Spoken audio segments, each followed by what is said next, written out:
Praise God. Bwana Yesu asifiwe. Today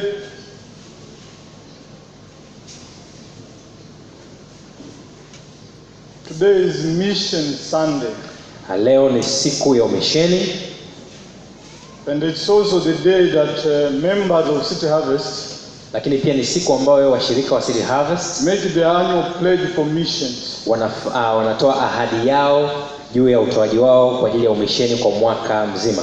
So we are also going to do that. Kwa hivyo tutakwenda kufanya hivyo pia. Because City Harvest is a mission church. Kwa sababu kanisa la City Harvest ni kanisa la kimisheni. We have always been like that. Tumekuwa hivyo kabla. Since we started. Tangu tumeanza tuko hivyo. Now the question that comes to your mind is, how do we keep going? Na swali linalokujia kichwani ni kwamba tunaendeleaje hivyo. What motivates us to keep going to missions? Kitu gani ambacho kinatusukuma tuendelee kwenda katika umisheni? Obviously there are many answers. Kiuhalisia ni kwamba kuna majibu mengi. One of them could be that we are obeying the Great Commission. Na jibu mojawapo ni kwamba tunatii lile agizo kuu. Or that we love God.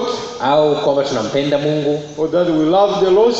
Au kwamba tunawapenda watu waliopotea dhambini. Or that we fear God. Au kwamba tunamhofu Mungu. And a lot of other answers can come to your mind. Hayo pamoja na majibu mengine mengi yanaweza kukujia kichwani mwako. But those can be summarized into one sentence or one factor. Lakini majibu hayo yote yanaweza yakafupishwa katika sentensi moja au katika jambo moja. And that is our high view of God's sovereignty. Ani kwamba tunapomtazama Mungu kama pekee mkuu is what drives us to go to missions. Ule mtazamo wetu kwamba ni Mungu pekee aliye mkuu ndio unaotusukuma sisi kwenda katika umisheni. God is sovereign. Ni Mungu yeye peke yake over everything. Ambaye anatawala juu ya kila kitu. And he is in control. Na yeye ameshika hatamu. And that alone, na sababu hiyo pekee is sufficient to make us want to join him in this great work of redemption. Na sababu hiyo pekee inatutosha kabisa kutufanya tuungane naye katika kazi hii njema ya ukombozi. Now, according to the Joshua project, kulingana na mradi wa Joshua, in Tanzania there are 154 people groups, all tribes or people with a language and a similar culture. Katika nchi ya Tanzania kuna watu ambao wanafungamana kitamaduni au makabila 154. I remember when we were going to school we were told there were only 120. Anakumbuka tulipokuwa tukienda shuleni tuliambiwa kwamba kuna makabila kama 120 au makabila 120 tu. But 150 people groups have been identified. Lakini kuna makabila 154 yaliyotambuliwa Tanzania. Out of which 30 have not been reached by the gospel as we speak. Katika hayo 154 makabila 30 hayajafikiwa na injili wakati huu tunapozungumza. And about 50 have been only partially reached or superficially reached. Na katika hayo makabila 50 mengine yamefikiwa nusu tu au kwa sehemu tu. So there is a lot of people. Kwa hivyo ni watu wengi sana hawajafikiwa bado. In a large number of people groups. Makundi mengi sana au makabila mengi ya watu bado kabisa kufikiwa. Who have not received the gospel of our Lord Jesus Christ. Bado hawajapokea ile injili, habari njema za Yesu Kristo. So we need to continue going. Kwa hivyo tunahitajika kuendelea kwenda. In this work we cannot leave it to foreign mission agencies. Na kazi hii hatuwezi kuachia mashirika ya kigeni ya umisheni. Or denominational headquarters. Au hatuwezi kuachia makao makuu ya kidini. But we have to do it at the local church level. Tunatakiwa tufanye katika ngazi ya kanisa la mahali pamoja. Praise God. Bwana Yesu asifiwe. So we are the people who have to go out to those lost people and share with them the gospel of Jesus Christ. Kwa hivyo ni sisi tunaohitajika kwenda kuwafikia watu na kuwashirikisha habari ya injili watu waliopotea. And my sincere hope is that anatumaini langu ni kwamba all people in Tanzania will hear the gospel of Jesus Christ. Watu wote wa Tanzania watapata kusikia injili ya Yesu Kristo. And worship the one and the true God. Na kutokana na hayo watapata kumwabudu Mungu wa kweli wa pekee. And for that I have titled my message.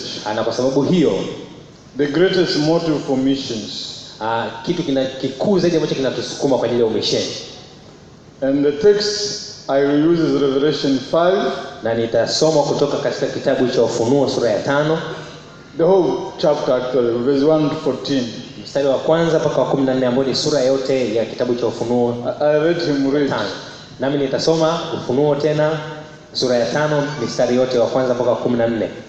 Kisha nikaona katika mkono wa kuume wake yeye aliyeketi juu ya kile kiti cha enzi kitabu kilichoandikwa ndani na nyuma, kimetiwa muhuri 7. Nikaona malaika mwenye nguvu akihubiri kwa sauti kuu, nani astahilie kukifungua kitabu na kuzivunja muhuri zake? Wala hapakuwa na mtu mbinguni wala juu ya nchi wala chini ya nchi aliyeweza kukifungua hicho kitabu wala kukitazama. Nami nikalia sana, kwa kuwa hapakuonekana mtu astahilie kukifungua hicho kitabu wala kukitazama. Na mmojawapo wa wale wazee akaniambia, usilie, tazama, simba aliye wa kabila la Yuda, shina la Daudi, yeye ameshinda apate kukifungua kile kitabu na zile muhuri zake 7. Nikaona katikati ya kile kiti cha enzi na wale wenye uhai 4 na katikati ya wale wazee mwana kondoo amesimama. Alikuwa kana kwamba amechinjwa, mwenye pembe 7 na macho 7, ambazo ni roho 7 za Mungu zilizotumwa katika dunia yote. Akaja akakitoa kile kitabu katika mkono wake wa kuume, mkono wa kuume wake yeye aliyeketi juu ya kile kiti cha enzi. Hata alipokitoa kile kitabu, hao wenye uhai 4 na wale wazee 24 wakaanguka mbele za mwana kondoo, kila mmoja wao ana kinubi na vitasa vya dhahabu vilivyojaa manukato, ambayo ni maombi ya watakatifu. Nao waimba wimbo mpya wakisema, wastahili wewe kukitwaa hicho kitabu na kuzifungua muhuri zake, kwa kuwa ulichinjwa ukamnunulia Mungu kwa damu yako watu wa kila kabila na lugha na jamaa na taifa, ukawafanya kwa ufalme na makuhani kwa Mungu wetu, nao wanamiliki juu ya nchi. Nikaona nikasikia sauti ya malaika wengi pande zote za kile kiti cha enzi na za wale wenye uhai na za wale wazee, na hesabu yao ilikuwa 10,000 mara 10,000 na 1000 mara 1000, wakisema kwa sauti kuu, astahili mwana kondoo aliyechinjwa kuupokea uweza na utajiri na hekima na nguvu na heshima na utukufu na baraka. Na kila kiumbe kilichoko mbinguni na juu ya nchi na chini ya nchi, juu ya bahari na vitu vyote vilivyomo ndani yake, na livisikia vikisema, baraka na heshima na utukufu na uweza una yeye aketie juu ya kiti cha enzi na yeye mwana kondoo hata milele na milele. Na wale wenye uhai 4 wakasema, amina. Na wale wazee wakaanguka wakasujudu. Let us pray for the word. Na tuombe kwa ajili ya neno. Our Heavenly Father, Mungu wetu wa mbinguni, our merciful and glorious God, Mungu wetu mkuu, Father, we thank you for your presence here this morning. tunakushukuru kwa uwepo wako hapa asubuhi We hii. thank you for bringing us into your house this Asante morning. kutuleta nyumbani mwako asubuhi ya leo. Father, Baba, as we embark on the proclamation of your word, tunavyoenda katika kutamka neno lako, I especially pray for anointing, ninaomba hasa kwa ajili ya upako wako, mafuta yako, me and my interpreter, ili kwamba mimi na mtafsiri wangu so that we can bring this word to your people tupate kuleta neno lako kwa watu wako as accurately as possible. kwa namna sahihi kadri inavyowezekana. Father, I pray for your people who are hearing. Ninaomba Bwana kwa ajili ya watu wako ambao wanasikia, Let them hear your voice, Lord. wakasikie sauti yako Bwana, Let them hear you talking to them wakakusikia ukisema nao about your love for them, kuhusu upendo wako kwao, about the plans that you had for them since the beginning of the world, na juu ya mipango ambayo uko nayo kwa ajili yao tangu mwanzo wa ulimwengu, to redeem them, Lord, kuwaokoa, kuwakomboa Bwana, and live with them forever. na kuishi nao milele yote. Father, let everything be done for the glory of your name. Bwana, kila kitu kikafanyike kwa utukufu wa jina lako. Amen. Amen. Now, this passage you have just read Kifungu ambacho tumetoka kusoma is from the book of Revelation, ni kutoka katika kitabu cha Ufunuo, and Revelation chapter 4 and 5 kitabu cha Ufunuo sura ya 4 na 5 show the Apostle John in heaven at the throne of God. Sura hizo zinamuonyesha mtume Yohana akiwa katika kiti cha enzi, mbele ya kiti cha enzi cha Mungu, And what he saw na kile ambacho alipata kuona concerning the revelation of our Lord Jesus Christ. kuhusu ufunuo wa Bwana wetu Yesu Kristo. So 4 truths come out from this text. Katika hicho kifungu tunapata kweli 4. And since Mr. Mgalula is here, na kwa sababu Mgalula yuko hapa, and he is the one who taught me Bible interpretation, na yeye ndiye alinifundisha utafsiri wa Biblia, I can tell him that I have faithfully done my exegesis and kwa hivyo naweza nikamwambia kwa uaminifu kabisa nimefanya exegesia yangu. So those 4 points that come out are theological truths. Kwa hivyo vitu vinne ninavyopata hapo ni kweli 4 ambazo ni za kitheolojia, kweli za kitheolojia. So those 4 truths are: number 1, hizo kweli 4 ni ya kwanza, our sovereign God holds our destiny in his hands. Mungu wetu ambaye ni mtawala pekee anashika mustakabali wetu katika mikono yake. Ameshika mustakabali wetu katika mikono yake. Mungu, our sovereign God, holds the destiny of the world. Mungu wetu ambaye ni mtawala pekee ameshika mustakabali wa ulimwengu, and our own destiny in his right hand. Mustakabali wa ulimwengu pamoja na mustakabali wetu binafsi katika mkono wake wa kuume. That is from verse 1. Hiyo inapatikana katika ule mstari wa kwanza kabisa. Which says, then I saw in the right hand of the one seated on the throne a scroll with writing on the inside and on the back. Hapo unasema kwamba kisha nikaona katika mkono wake wa kuume yeye aliyeketi katika kiti cha enzi kitabu kilichoandikwa ndani na nyuma yake, sealed with 7 seals, kikiwa kimetiwa muhuri 7. Praise God. Bwana asifiwe. Now in those times the document that had the 7 seals was an important document. Enzi hizo nyaraka ambayo imetiwa muhuri 7 ilikuwa ni nyaraka muhimu. In this case it might have it would be either a land deal or a will. Kwa enzi hizo ilikuwa ni labda hati ya ardhi au hati ya wosia. Thank you. Hati ya wosia. And the writing in the back usually was the summary of what was inside. Na yale maandishi nyuma ya hiyo huo waraka ilikuwa ni muhtasari wa kilichomo mle ndani. So this scroll, kwa hivyo kitabu hiki au waraka huu, if you read the whole book you will find out that it contains the foreordained plans of God for the world. Kama ukisoma sura yote au kusoma kitabu chote utaona ule mpango kamili wa Mungu ambao aliupanga toka awali kuhusu ulimwengu. It includes the plan or the course of history leading up to the consummation of God's kingdom. Ni mpango ambao ulikuwa unaelezea toka mwanzo mpaka kufikia uwekaji au usimikaji wa moja kwa moja wa ufalme wa Mungu. It also shows what God will do with those who are unbelievers and those who are believers. Lakini pia inaonyesha ndani yake mpango wa Mungu juu ya watu wasioamini na wale ambao wameamini. So it is the whole plan of God for redemption and for the creation of his kingdom. Kwa hivyo huo waraka ulikuwa unahusianisha au umejumuisha mpango mzima wa Mungu juu ya ukombozi na uwekaji wa ufalme wake. Now most important for us is that it shows God's sovereignty over everything. Lakini juu ya yote inatuonyesha kitu cha muhimu zaidi ni ule utawala wa Mungu, utawala pekee juu ya kila kitu. As we read from Revelation chapter 4 verse 11, the last line in chapter 4, kama vile ambavyo tunasoma katika kitabu cha Ufunuo sura ya 4 mstari wa mwisho ambao ni wa 11. It says, our Lord and God, you are worthy to receive glory and honor and power, because you have created all things, and because of your will they exist and they were created. Unasema umestahili wewe Bwana wetu na Mungu wetu kuupokea utukufu na heshima na uweza, kwa kuwa wewe ndiye uliyeviumba vitu vyote, na kwa sababu ya mapenzi yako vilikuwako na vikaumbwa. Praise God. Bwana asifiwe. So God is sovereign over nature. Kwa hivyo ni Mungu anatawala juu ya asili.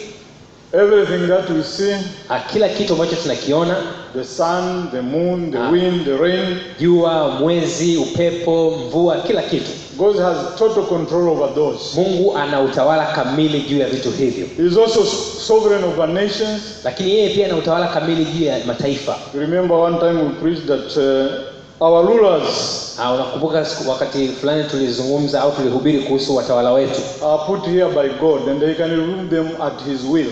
Ni kwamba wamewekwa na Mungu mwenyewe na anaweza kuongoza anavyopenda yeye. So God is also sovereign over me and you. Kwa hivyo Mungu pia anatawala juu yangu na juu yako. He creates us and sustains us. Yeye ndiye aliyetuumba na ndiye anayetutunza, anatupa uhai wetu. So that alone, kwa hiyo sababu hiyo peke yake, is enough reason for us to go out and work with him in his redemption plan. Ni sababu tosha kabisa ya kutufanya sisi tutoke kwenda kushirikiana naye katika mpango wake wa wokovu. God's sovereignty means that we continue working with him. Ule utawala pekee wa Mungu inamaanisha kwamba tutaendelea wakati wote kufanya kazi pamoja na yeye. Ukuu. Ule ukuu pekee wa Mungu. Amen. But our God is also self-sufficient. Lakini Mungu wetu pia anajitegemea. He does not necessarily need us. Yeye kimsingi hatuhitaji. So he involves us in his plan of redemption because of his love. Kwa hivyo ametushirikisha katika mpango wake wa ukombozi kwa sababu ya upendo wake. And for that we are glad. Na kwa sababu hiyo tunayo furaha. And we do the work. Na hivyo tutafanya kazi. So don't have any ideas of teaching God that you are helping him to do his work. Kwa hivyo usiwe na mawazo kichwani mwako kama unamsaidia Mungu kufanya kazi yake. If you don't go, kama usipokwenda, the work will be done all the same. Kazi bado itafanyika tu. Praise God. Bwana asifiwe. And the second theological point that comes from this section, jambo la pili la kitheolojia ambalo tunapata kutoka katika kifungu hicho, is that the state of man before God apart from Christ is utterly hopeless. Ni kwamba hali ya mtu au mtu akiwa mbali au akiwa ametengwa na Mungu hana tumaini kabisa. This is in Revelation chapter 5 verse 2 to 3. Hayo unaweza kuyapata kutoka katika sura ya 5 ya kitabu cha Ufunuo mstari wa 2 na wa 3, where it says, I saw a strong angel proclaiming with a loud voice. Kwamba nikaona malaika mwenye nguvu akihubiri kwa sauti kuu. Who is worthy to open the scroll and break its seals? Nani aweza astahilie kukifungua kitabu na kuvunja muhuri zake? And no one in heaven or on earth or under the earth was able to open the scroll or look up to it. Hakukuwa na mtu mbinguni, ulimwenguni au chini ya dunia ambaye aliweza kufungua kitabu, kuvunja mihuri zake au hata kukitazama. And I began to weep loudly because no one was found worthy to open the scroll or look into it. Na mimi nikaanza kulia kwa sauti kwa sababu hakuna mtu aliyepatikana aliyekuwa anastahili kufungua Now this scroll which we have just mentioned, kwa hivyo kitabu hiki ambacho tumekitoka kukisema, contained God's plan for redemption. Kilikuwa kimeandikwa mpango wa Mungu wa ukombozi. It means the result of putting it into practice. Maana yake ilikuwa ni uwekaji kwenye matendo. It means the result of putting this scroll into practice. Matokeo au maana yake ni kuweka katika matendo kitabu hicho. If it was opened and put into practice, kama kingefunguliwa na kuwekewa kufanywa kazi, it will result in the eradication of evil, kingetokeza kuondolewa uovu, the defeat of death, lakini pia kushindwa kwa mauti, final removal of sin and the suffering and the wars, na kuondolewa vita, mahangaiko pamoja na dhambi moja kwa moja, and the creation of new heaven and new earth, na uumbwaji wa mbingu na nchi mpya. And now the fact that there was silence, na kutokana na ule ukimya uliokuwepo sasa, following the angel's call, baada ya malaika kuita au kutamka nani aweze kufungua kitabu kile, the apostle John started to weep. Baada ya kile kimya, basi mtume Yohana akaanza kulia, because it seemed like nobody in heaven, kwa sababu ilionekana kama hakuna mtu mbinguni, and nobody here on earth, na wala hakuna mtu duniani, and nobody down there where the devil lives, na wala hakuna kule mtu kule chini ambako shetani anaishi, who was able, worthy to open this scroll, ambaye alipatikana kustahili kufungua kitabu kile. So I think Apostle John saw that there was no hope. Kwa hivyo mtume Yohana ni kama aliona kwamba hakuna tumaini. He saw that there was no hope of any change from the status quo. Kwamba hakukuwa na tumaini lolote la mabadiliko ya hali ambayo ilikuwepo. He saw like the devil would continue to rule the world. Kwa hiyo aliona ni kama vile shetani ataendelea kumiliki juu ya dunia. And that made him weep. Na jambo hilo lilimliza. And I think it would made you or me weep also. Na nadhani kwamba hata mimi na wewe lingetufanya tukalia. Praise God. Bwana asifiwe. Praise God. Bwana asifiwe. There is no hope apart from Christ. Hakuna tumaini lolote nje ya Kristo. And the state of the unreached, in the world. Na hali ya watu ambao hawajafikiwa ulimwenguni.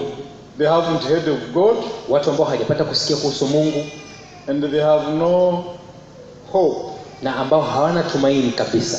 I think Apostle Paul also writes in the book of Ephesians. Anadhani pia Mtume Paulo amesema katika kitabu cha Waefeso. That before we knew God we were hopeless. Kwamba kabla tujamjua Mungu tulikuwa tusio na tumaini kabisa. We were people without hope. Tulikuwa ni watu wasio na tumaini. And that made the apostle weep. Na hilo lilimfanya mtume huyu alie. Now let us look a bit about the state of the unreached. Hebu tukatazame zaidi kuhusu hali ya watu ambao hawajafikiwa. In the book of Romans chapter 1 verse 18 to 23, katika kitabu cha Warumi 1 mstari wa 18 mpaka 23, we read, tunasoma, since what we can know about God is evident among them, because God has shown it to them. For his invisible attributes, that is his eternal power and divine nature, have been clearly seen since the creation of the world, being understood through what he has made. As a result, people are without excuse. For though they knew God, they did not glorify him as God or show gratitude. Instead, their thinking became nonsense, and their senseless minds were darkened. Claiming to be wise, they became fools, and exchanged the glory of the immortal God for images resembling mortal man, birds, four-footed animals, and the reptiles. Kuanzia mstari wa 18 kitabu cha Warumi 1 inasema, kwa maana ghadhabu ya Mungu imedhihirishwa kutoka mbinguni juu ya uasi wote na uovu wa wanadamu waipingao kweli kwa uovu. Kwa kuwa mambo ya Mungu yanayojulikana yamekuwa dhahiri ndani yao, kwa maana Mungu aliwadhihirishia. Kwa sababu mambo yake yasiyoonekana tangu kuumbwa ulimwengu yanaonekana na kufahamika kwa kazi zake, yaani uweza wake wa milele na uungu wake, hata wasiwe na udhuru. Kwa sababu walipomjua Mungu hawakumtukuza kama ndiye Mungu wala kumshukuru, bali walipotea katika uzushi wao, na mioyo yao yenye ujinga ikatiwa giza. Wakijinena kuwa wenye hekima, walipumbazika. Wakaubadili utukufu wa Mungu usiye na uharibifu kwa mfano wa sura ya binadamu aliye na uharibifu, na ya ndege na ya wanyama na ya vitu vitambaavyo. So when we talk about the unreached, kwa hivyo tunazungumza kuhusu watu ambao hawajafikiwa, we should understand this. Tunapaswa kuelewa jambo hili. They have not heard the gospel, kwamba hawajapata kusikia injili, but they know God from this nature, as Paul says in Romans. Lakini hata japo hawajafikiwa na injili, lakini wanamfahamu Mungu kutokana na asili hii ambayo Paulo anaizungumza katika kitabu cha Warumi. And they have rejected him. Lakini wamemkataa. So kwa hivyo they are not innocent. Kwa hivyo sio kwamba hawana hatia. So don't think that because somebody has not heard the gospel, kwa hivyo sidhani kwamba kwa sababu mtu hajafikiwa, hajasikia injili, if he dies he will go to heaven. Kwa hivyo akifa basi ataenda mbinguni. No. Hapana. He is not innocent. Yeye si kwamba hana hatia. God through his creation has been able to show himself. Mungu kupitia uumbaji wake ameweza kujidhihirisha. And all these people have refused him. Na hawa watu wote wamemkataa yeye. So if they die, kwa hivyo ikiwa watakufa, they will go to hell. Watakwenda kuzimu. Unless they hear the gospel. Isipokuwa wamepata kusikia injili. So everybody needs the gospel. That's my point. Ninachotaka kusema ni kwamba kila mtu anahitaji injili. So when I talk about unreached people groups, kwa hivyo ninazungumza juu ya makundi ya watu ambao hawajafikiwa, we have to reach those people with the gospel. Tunahitaji kuwafikia watu hao kwa injili. Praise God. Bwana asifiwe. That is also another reason why we should do not tire. Hiyo ni sababu nyingine ya sisi kuwafikia pasipo kuchoka. So there is no innocent man in Mpwapwa who can go to heaven. Mpwapwa, where we are going. Mtu asiye na hatia kule Mpwapwa. Hakuna asiye na hatia. Kwa hiyo inabidi kwenda na kupeleka injili. So we must go and preach the gospel. Praise God. Bwana asifiwe.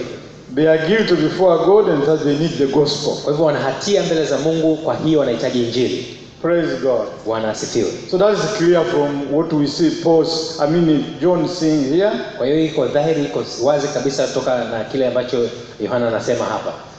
The third theological truth, kweli ya tatu ya kitheolojia, is from verse 5 and 6. Ni kutoka katika kitabu cha Ufunuo Yohana 5:6. And it's that the greatest news in the world is that the Lamb of God is worthy to open the seal.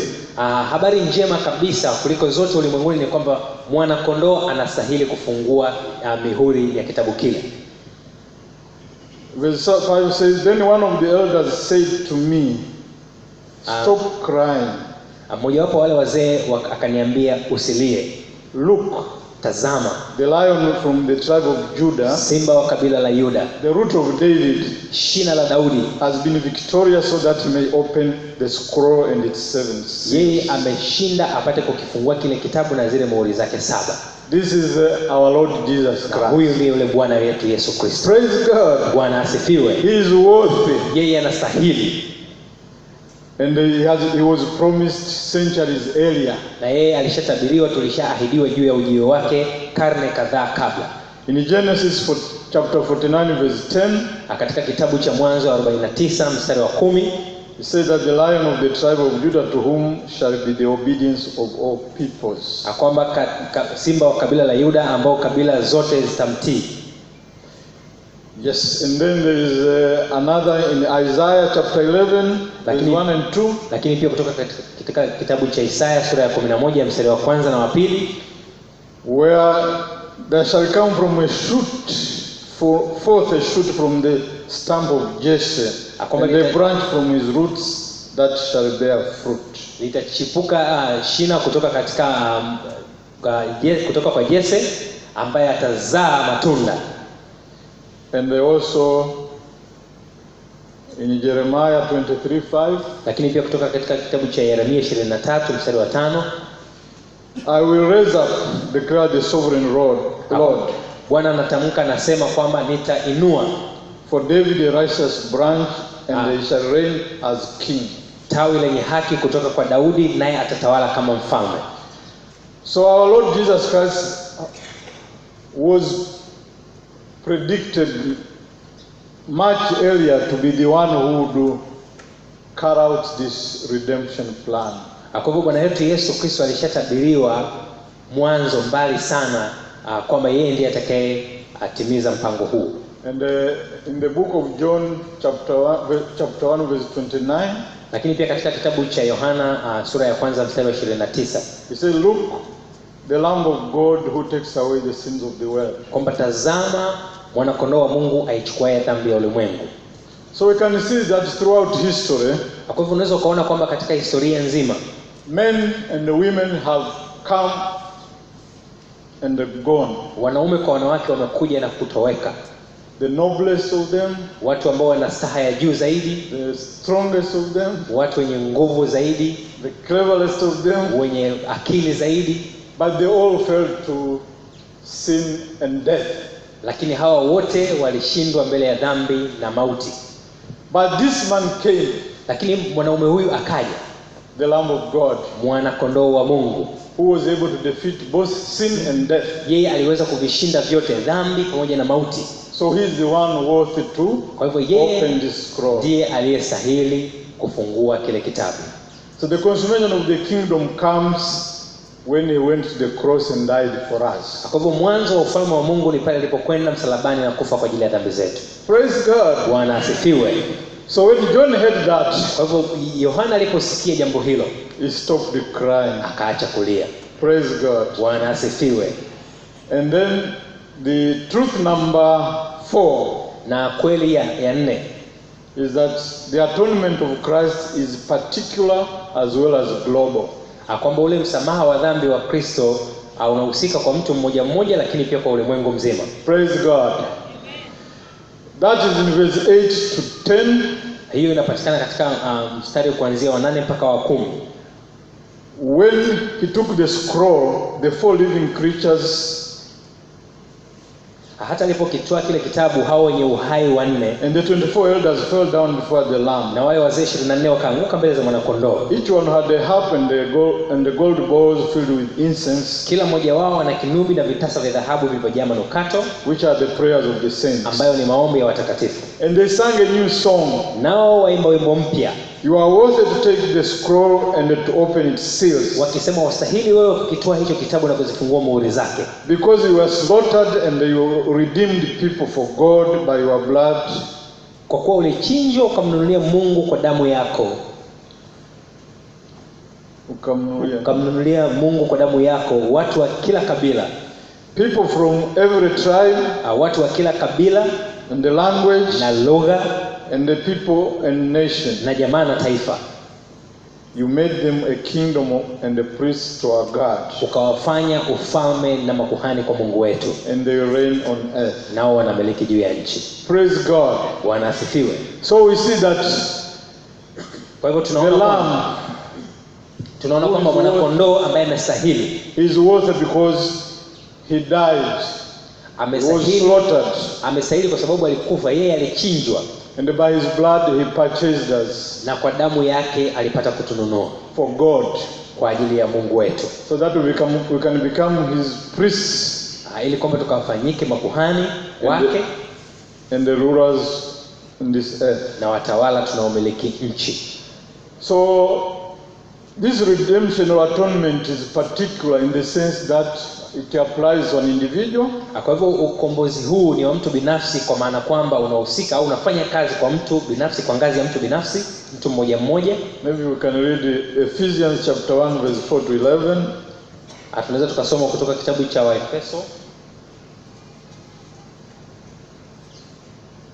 Waefeso sura ya kwanza mstari wa 4 mpaka wa 11. Waefeso 1:4-11, Biblia inasema kama vile mstari wa 4 nitasoma mstari wa 4 mpaka 11, kitabu cha Efeso sura ya kwanza. Kama vile alivyotuchagua katika yeye kabla ya kuwekwa misingi ya ulimwengu, ili tuwe watakatifu, watu wasio na hatia mbele zake katika pendo. Kwa kuwa alitangulia kutuchagua ili tufanywe wanawe kwa njia ya Yesu Kristo, sawasawa na uradhi wa mapenzi yake. Na usifiwe utukufu wa neema yake ambao ametuneemesha katika huyo mpendwa. Katika yeye huyo kwa damu yake tunao ukombozi wetu, msamaha wa dhambi, sawasawa na wingi wa neema yake. Naye alituzidishia hiyo katika hekima yote na ujuzi, akiisha kutujulisha siri ya mapenzi yake sawasawa na uradhi wake aliyokusudia katika yeye huyo, yaani kuleta madaraka ya wakati mkamilifu, akivijumlisha vitu vyote katika Kristo, vitu vya mbinguni na vitu vya duniani pia.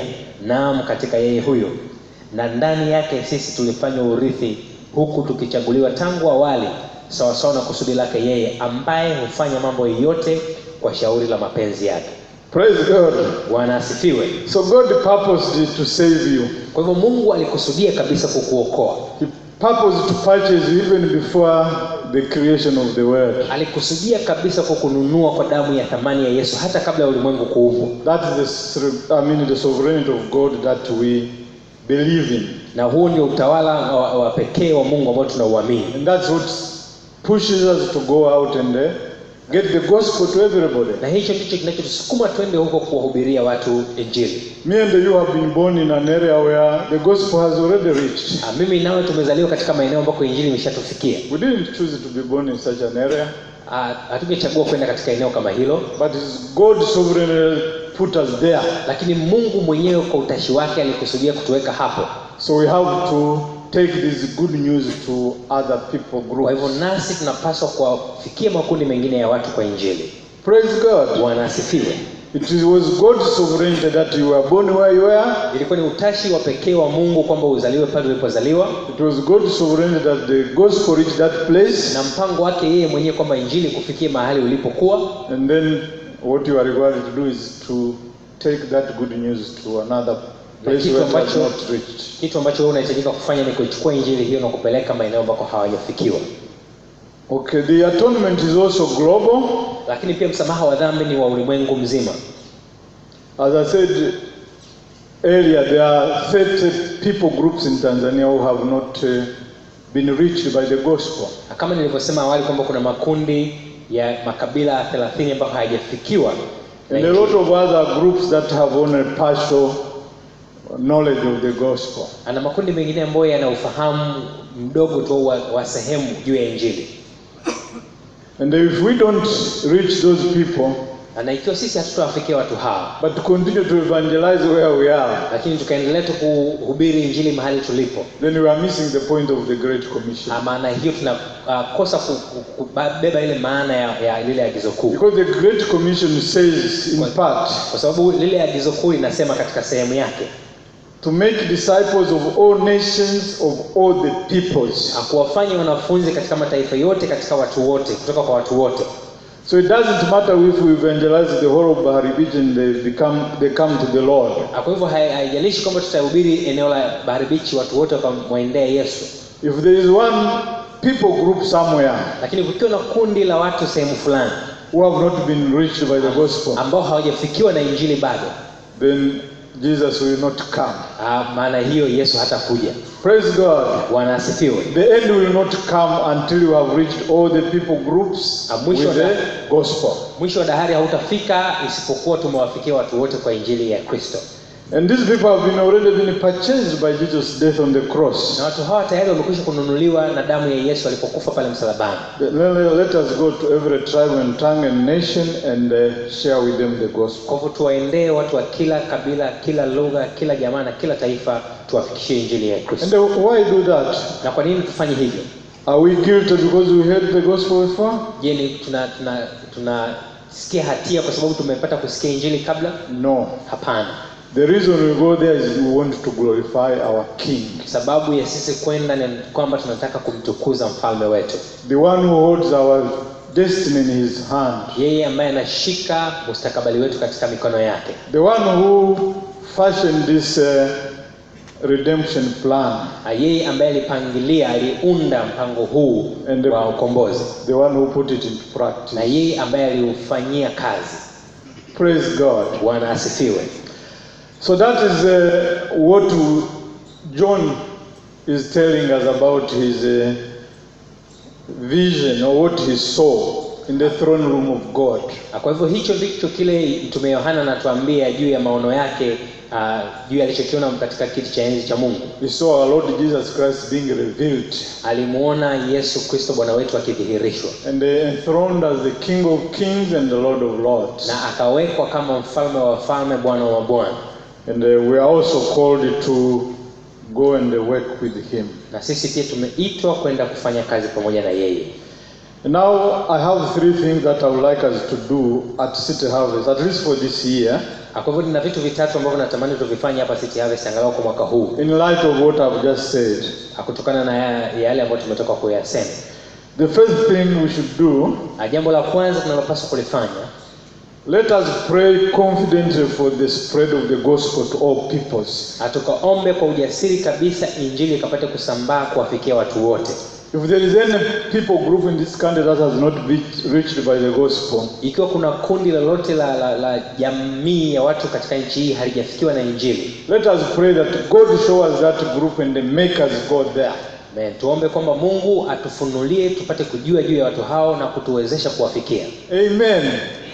Let City Harvest be the people who go and take the good news to that group. Wacha City Harvest ndio ikawe watu ambao tunawafikia wenye uhitaji wa kufikiwa na injili.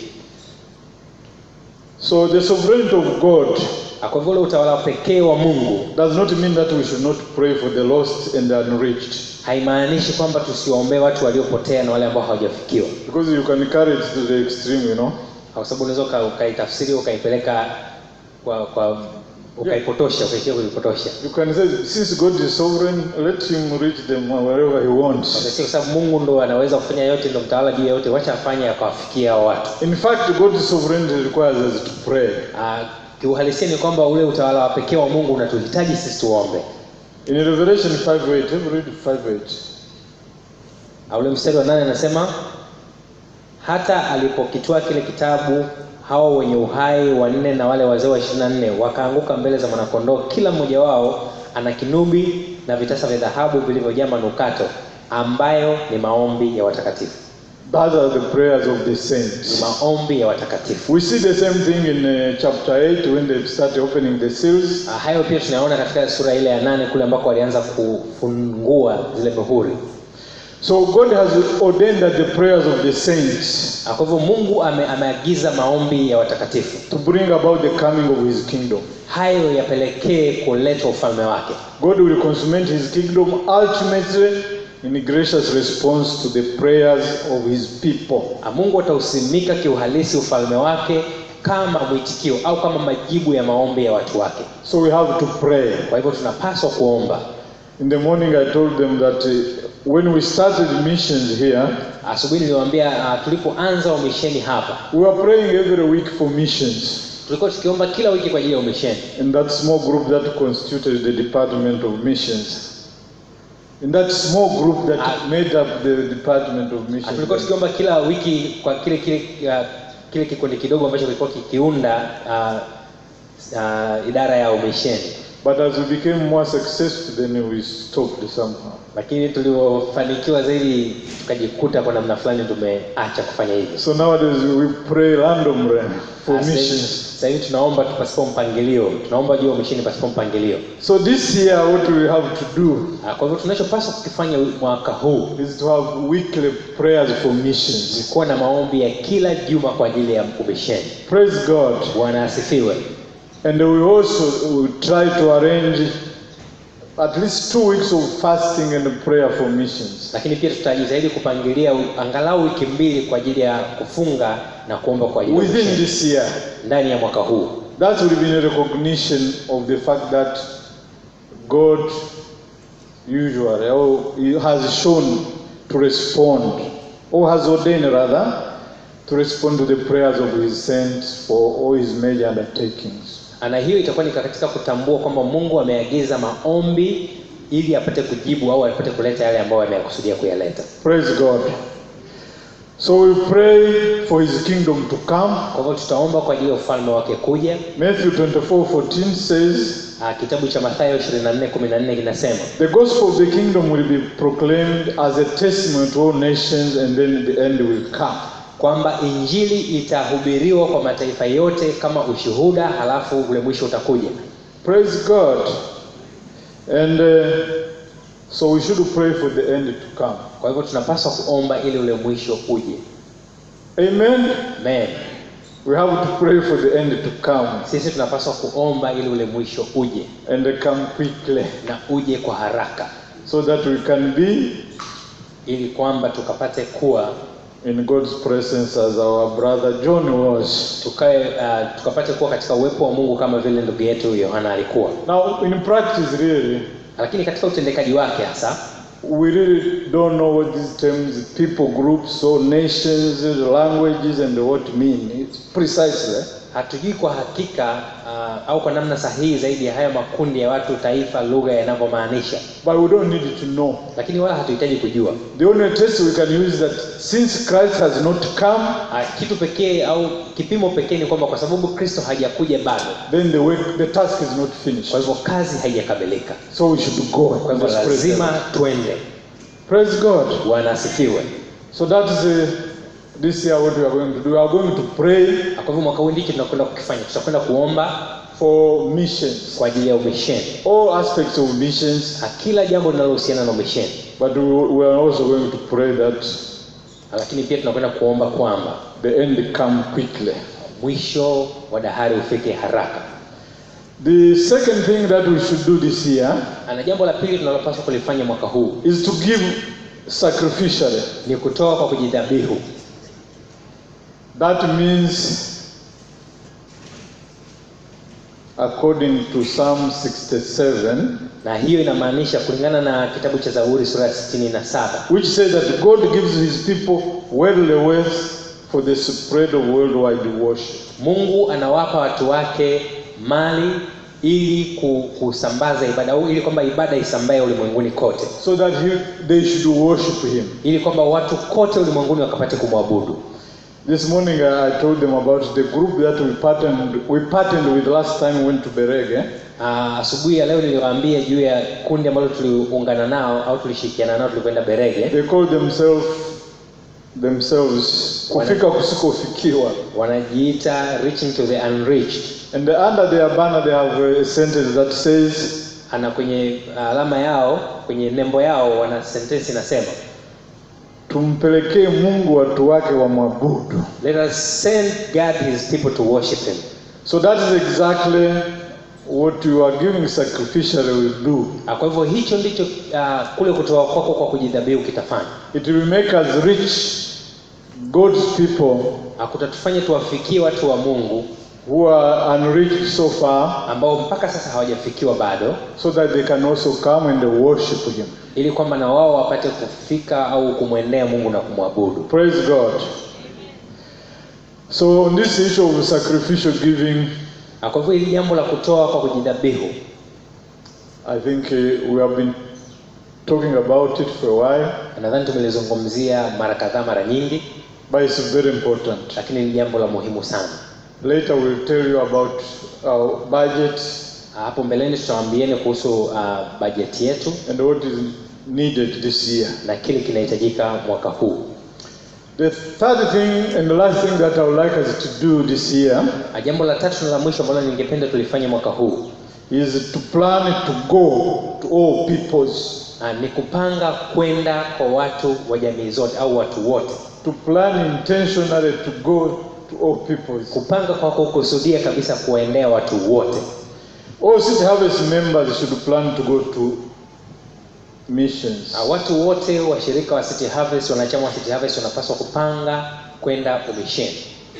And our plan is flexible. We have short-term missions. Na mpango wetu ni kama unafaa kwa watu wa nyakati zote. Kuna mipango ya muda mfupi. So if you are a very very busy person, you can go for 2 days up to 1 week. Kwa hivyo ukiwa mtu wa shughuli nyingi unaweza kwenda kwa siku 2 au wiki moja. But we also have mid kind of missions. Lakini pia tuna mipango ya muda wa kati, where you can go for a month, ambako unaweza kwenda kwa mwezi mmoja or 3 weeks au wiki 3. And then we have long-term kind of missions. Lakini pia tuna umisheni ule wa muda mrefu, where you can go for a year, ambako unaweza kwenda kwa mwaka mzima. Preach the gospel, kuhubiri injili, plant the church, kupanda makanisa, and nurture it for some time. Alafu ukalitunza kanisa hilo, ukalijenga, ukalikuza kwa muda fulani. Or continue to preach and start kuendelea kuhubiri na kupanda makanisa mengine. I have no doubt that in this church, sina wasiwasi wala mashaka kwamba kanisa hili they have some Timothy type people, lina watu wa aina ya Timotheo, as well as Paul type people. Lakini pia lina watu wa aina ya Paulo. God calls both of them. Mungu anawaita watu wa aina zote hizo in the mission field, kwenda katika shamba. The Timothy type people, wale watu wa aina ya Timotheo, should stay in a church, wanapaswa kusalia kanisani, and shepherd the flock or the body, na kulichunga kanisa, kuchunga lile kundi. While the Paul type people, wakati watu wa aina ya Paulo, should leave, wanapaswa kuondoka and go to reach people, watoke na kwenda kuwafikia watu. And then after establishing, na baada ya kusimika pale, then they should go to another area, wanaondoka na kwenda katika eneo lingine. In other words, they should leave Dar es Salaam. Kwa lugha nyingine kwamba wanatakiwa kuondoka Dar es Salaam. Praise God. Bwana asifiwe. So God is calling these people, kwa hivyo Mungu anaita watu hawa, especially the Paul type people, hasa watu wa aina ya Paulo, to pack their bags, kwamba wafungashe vitu vyao, mabegi yao, leave Dar es Salaam, waondoke Dar es Salaam, and go and spread the gospel, alafu waende kutangaza injili. Praise God. Bwana asifiwe. Nina ruhusa ya mchungaji kuambia hataki mkae hapa kama hii sio friji, alituambia mwenyewe. I have a permission from the lead pastor that you should not just sit here. This is not a refrigerator. You are not here to be preserved. Kwa hivyo wewe hauko hapa kutunzwa. You hear the call, you hear the call. Kwa hivyo sikia wito, just go. Ukisikia wito, nenda. Tunakutia moyo. And we are encouraging you. So finally then our conclusion is that, kwa hivyo hitimisho langu ni hivi. Let us believe deeply in the sovereign God of the universe who holds the destiny of our lives in his right hand. Tuamini kwa undani au kwa kina kabisa juu ya utawala wa pekee yake wa Mungu wetu ambaye ameshika mustakabali wetu katika mkono wake. Let us also see the hopeless state of man before God apart from Christ. Lakini pia tuone ile hali ya watu kukosa tumaini mbele za Mungu wakiwa mbali na Kristo. And let us pray, na pia tuombe, give, tutoe, and go to unreach the peoples with the greatest news. Na kuwaendea watu ambao hawajafikiwa na habari njema kuliko zote. We have been saved by grace. Sisi tumeokolewa kwa neema. So let us give our lives. Kwa hivyo nasi tuyatoe maisha yetu.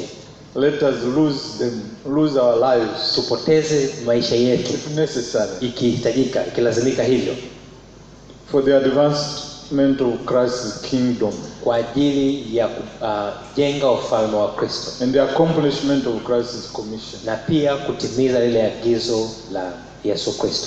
Christ came to seek those who are lost. Je, Kristo alikuja kutafuta waliopotea? Let us also do that. Nasi pia tufanye vivyo hivyo. And let us not stop, lakini pia tusiache until the slaughtered lamb of God, mpaka mwanakondoo wa Mungu aliyechinjwa, and the sovereign Lord of all, na yule Bwana mtawala wa wote na has received the full reward for his suffering, awe amepokea thawabu iliyotimilifu juu ya kutokana na mateso yake. We saw how the 24 elders and the other living creatures fell down to worship. Tuliona wale wazee wenye uhai wanne na wale 24 as well as thousands of angels, na maelfu ya malaika walivyoanguka mbele zake kusujudu na kuabudu for what he had done, juu ya kile amefanya, in purchasing these people for God, kwa kutununua watu sisi kwa ajili ya Mungu. So we have to go, kwa hivyo tunapaswa kwenda and get those people to come, na kuwafanya watu wale wamjie Mungu, and they worship our God, na wamwabudu yeye. Praise God. Bwana asifiwe. Bwana asifiwe. Praise God. Thank you for listening. Asante sana kwa kusikiliza. Mr. Daudi, you can come. Karibu sana Mr. Daudi.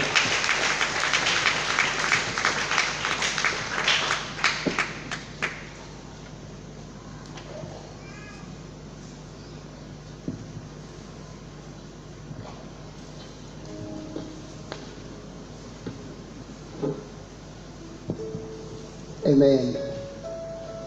Hebu tuimbe kawimbo kidogo. Kutoka kwenye kile kitabu cha Ufunuo wa Yohana, hiyo sura ya 5 tuliyosoma pale, anasema wastahili mwanakondoo kukifungua kitabu na kuzivunja zile muhuri 7. Hebu tumwambie wastahili wewe Bwana kwa ufupi tu, alafu tutaendelea na ratiba iliyoko mbele yetu. Wastahili, wastahili wewe Bwana, wastahili wewe Bwana, wastahili wewe Bwana, upokea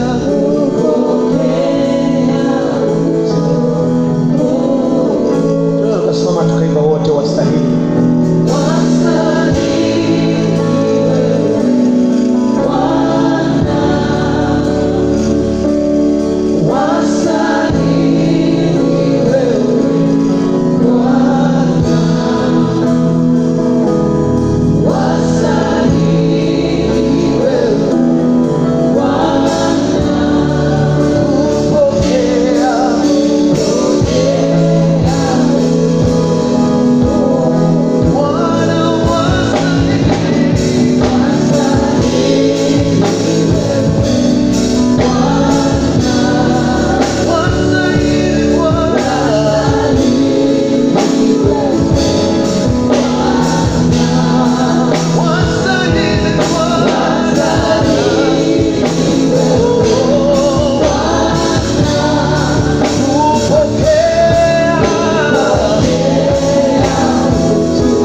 unastahili kupokea heshima, maana wewe ni Mungu mkuu sana Bwana. Utukuzwe, uinuliwe, uimidiwe.